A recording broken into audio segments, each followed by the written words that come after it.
Hey guys, and welcome to the tutorial series for the Animal Behavior Kit. In this short video, we'll be taking a look at the natural death. And we're going to cover the natural death settings. It's actually a fairly simple system. So let's go ahead and jump into Unreal. And for this video, I actually do recommend that you watch this in sequence.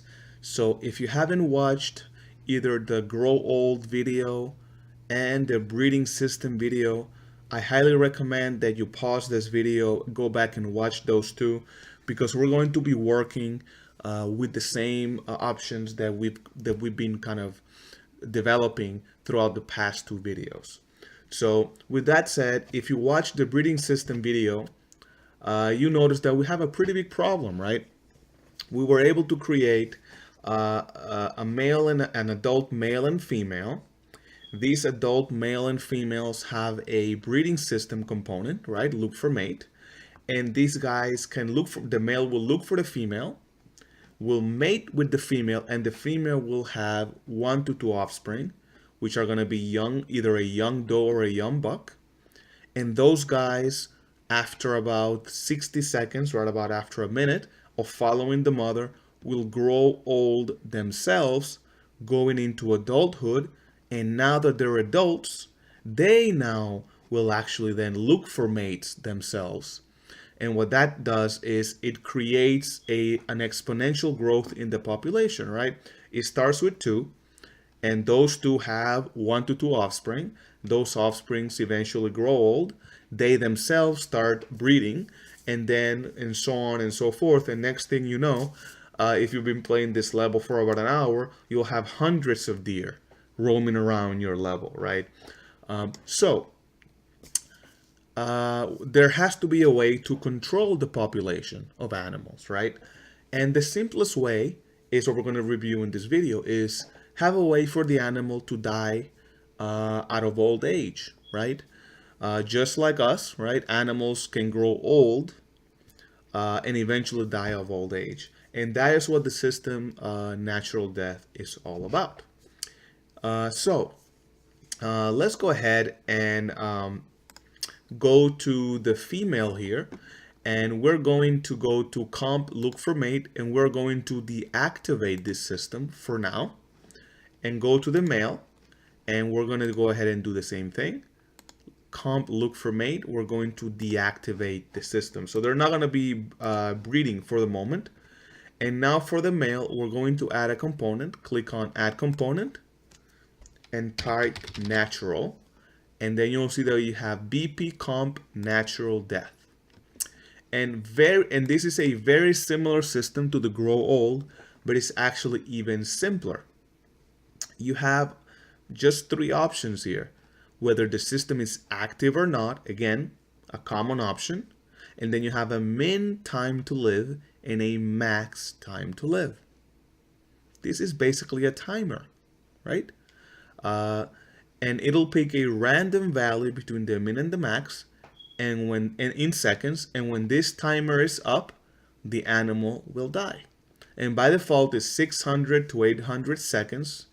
We don't want to wait that long, right? So let's make this between 30 to 45 seconds, right? Again, just for the sake of the tutorial, right?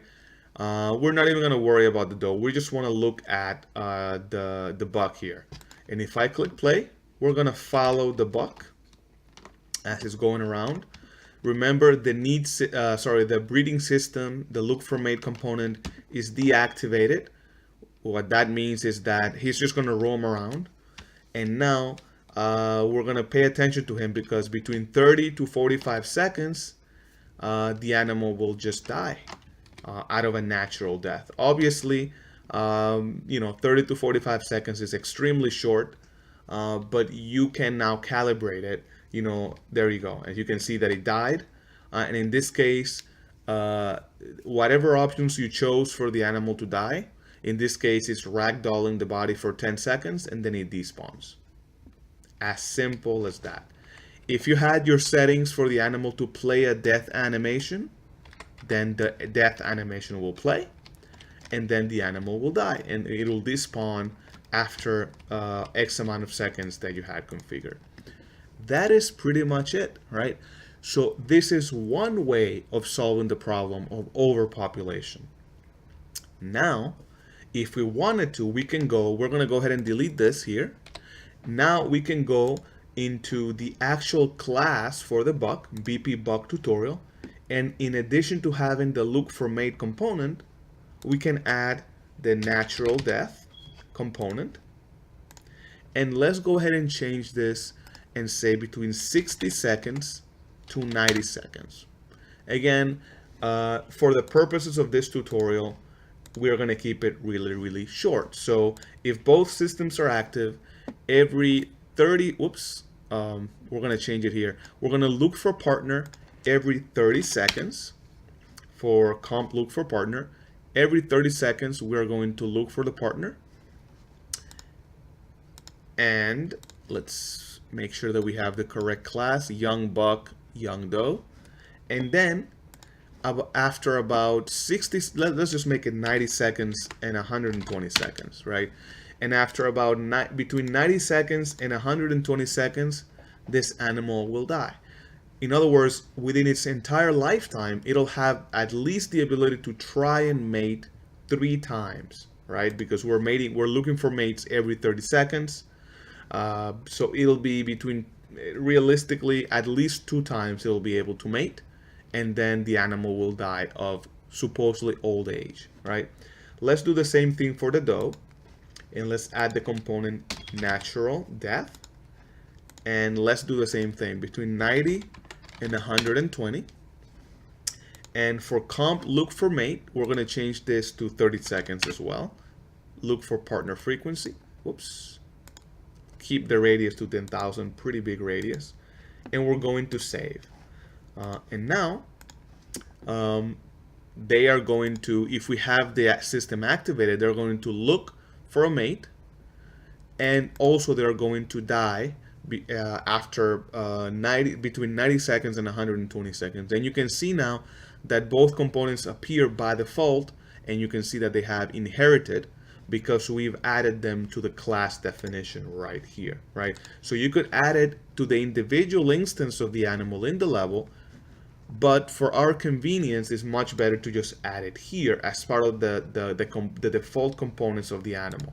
That way, anytime a new adult is spawned, you know, whether it's because a young buck grows into an adult buck, it'll automatically have that natural death component. So right now, we've sort of included a simple solution to the overpopulation problem. The other solution will obviously be to add predators to the level, right? If we've added a bear, bears are going to naturally hunt for deer. So that is another way to try to control the population, is to make sure that there are enough predators in the level so they can hunt the prey. However, if you also want your predators to breed, who kills the predator, right? Especially if this predator is the apex predator in your environment, right? The top predator. So you still have the problem that you don't have a lot of control. Even with natural death, it's going to be hard for you to tweak specifically how quickly these animals die versus how quickly these animals breed. In the next video, we're going to look at a much more comprehensive solution. And it is a completely separate system that I call population control. It's its own blueprint, and this blueprint is going to actually monitor all of the animals in your level by species, and is going to enforce a min and a max number of animals per species. So we're going to take a look at the next video. So make sure that you stay tuned and you watch the next video to see how that happens. All right, guys, thanks a lot, and I'll see you in the next video.